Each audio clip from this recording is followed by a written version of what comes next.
Wahai saudaraku, kali ini saya akan menceritakan sedikit tentang sebuah makam keramat di Rantau Tenang, Desa Kota Intan. Misteri makam keramat Datuk Imam Bosa di Rantau Tenang di sebuah desa.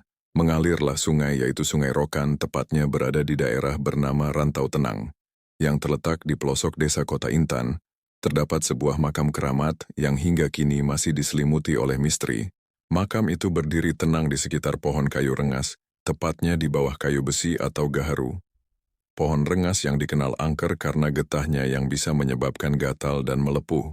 Tapi di tempat ini, pohon rengas seolah menjadi pelindung bagi makam tersebut, dan tak ada seorang pun yang berani menebangnya. Bahkan menyentuhnya pun orang segan. Menurut cerita turun-temurun dari para tetua desa, makam ini diyakini sebagai tempat peristirahatan terakhir dari seorang tokoh sakti bernama Datuk Imam Bosa. Tidak banyak yang tahu kisah hidup beliau secara pasti. Tak ada catatan tertulis, dan tak ada penanda yang mencolok di atas pusaranya.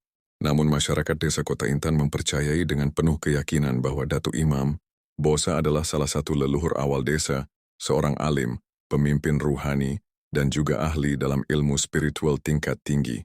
Konon, semasa hidupnya, Datuk Imam Bosa dikenal sebagai sosok yang bijak, tenang, dan disegani. Ia menjadi tempat bertanya bagi siapapun yang sedang dilanda masalah. Dan bahkan ada yang mengatakan bahwa beliau mampu melihat apa yang tidak kasat mata. Ia juga diyakini mampu menghilang dari pandangan manusia dalam sekejap, terutama saat ada bahaya atau ancaman yang mendekat ke desa. Kisah-kisah tentang karomah beliau menyebar dari mulut ke mulut. Ada yang bercerita bahwa saat musim paceklik, beliau pernah mengangkat tangan ke langit dan mendatangkan hujan, hanya dalam hitungan menit. Ada pula kisah tentang bagaimana ia mengobati orang sakit keras hanya dengan usapan tangan dan doa. Namun semua kisah itu kini hanya hidup dalam cerita para sesepuh. Tidak ada yang tahu pasti kapan dan bagaimana beliau wafat.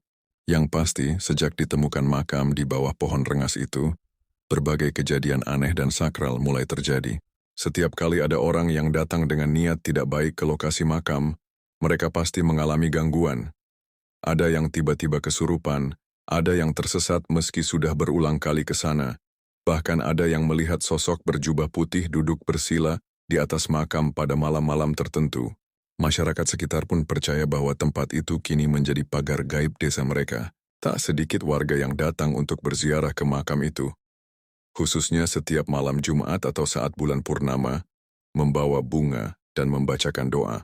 Mereka datang bukan untuk meminta sesuatu, melainkan menghormati leluhur yang mereka yakini telah menjaga dan membentengi desa selama puluhan bahkan ratusan tahun. Meski generasi muda mulai melupakan cerita-cerita